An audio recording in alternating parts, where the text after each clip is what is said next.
So today's Moravian text reading is the last reading of John's Gospel, and it's the last of our Gospel readings.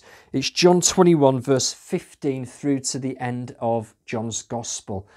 I don't know about you, but I have just loved journeying through the Gospels together as a church community through lockdown, journeying through John's Gospel. It has just been what I have needed in these days to help me keep my eyes fixed on Jesus in these turbulent times. Now, in my Bible, the NIV gives the passage the title, Jesus Reinstates Peter. Jesus reinstates Peter.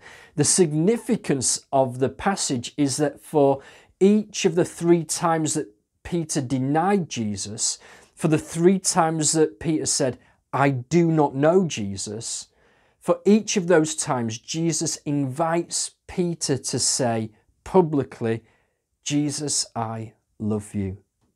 And 3 times to be commissioned by Jesus as the leader of this newly formed community of believers that we call the earliest church. Now, when you read it, Jesus has just cooked a breakfast of fish for his disciples following on from a miraculous catch. So much, I can't resist saying this because we're about to leave the Gospels, but so much of Jesus' teaching was in the context of a meal around the table. I think it's worth reminding ourselves of that. The discipleship that happens around the meal table is far more powerful than what happens from the pulpit through the sermon. That's why lockdown's not a big issue for us in that sense.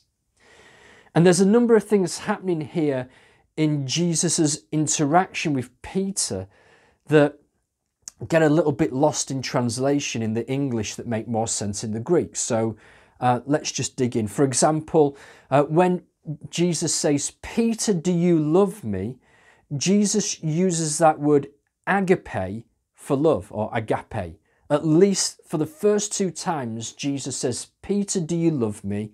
Peter, do you love me? It's agape, a pure, unconditional, sacrificial sort of love. The sort of love that Jesus had shown through his death. Agape.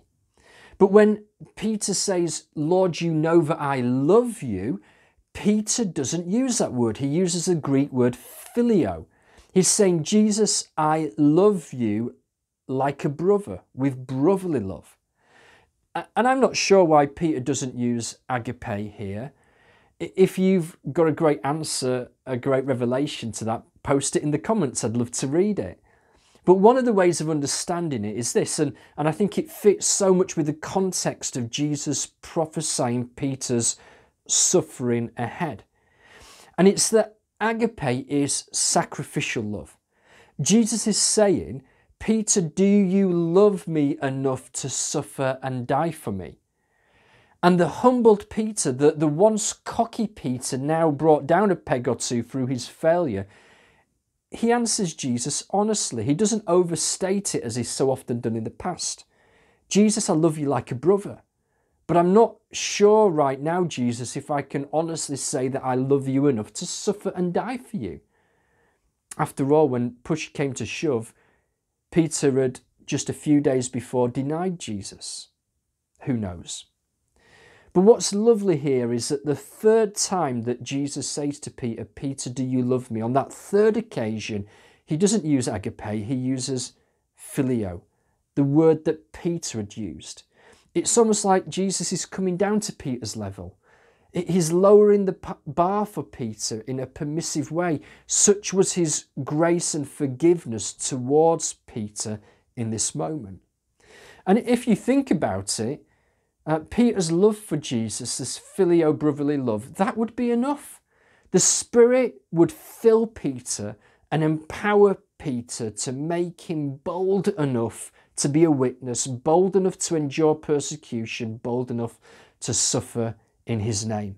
So this was far less about Peter having the right sort of love and more about the power of his Saviour's love. The second tricky bit for us reading this in English is that Jesus uses a number of different words for feeding and for sheep. Different words for this call into leadership for Peter. Jesus says, firstly, Peter, feed my lambs. That word feed is the idea of grazing. We might think of the idea of providing spiritual food for the young in the faith. Then he says, Peter, take care or pastor or shepherd or direct my sheep. So we've gone from lambs to sheep. And then thirdly, finally, again, feed, graze my sheep. For me, I think it reminds us that anyone that we lead, our sheep are his. They belong to Jesus.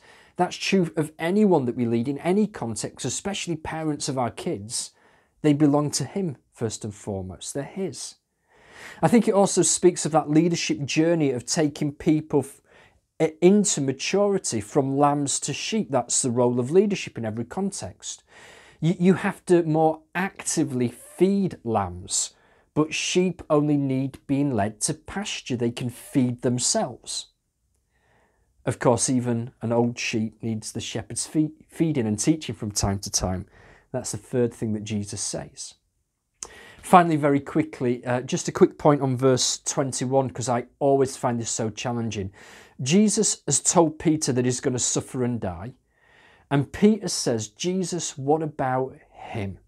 What about John? It's this human condition of comparison, isn't it? And Jesus lovingly rebukes Peter. He basically says, Peter, focus on your own game. Focus on your own journey. Focus on your own life. You follow me. Don't be worried about what he does or how he will die. What an incredible challenge for all of us living in this digital age of comparison. Have a great day in his presence.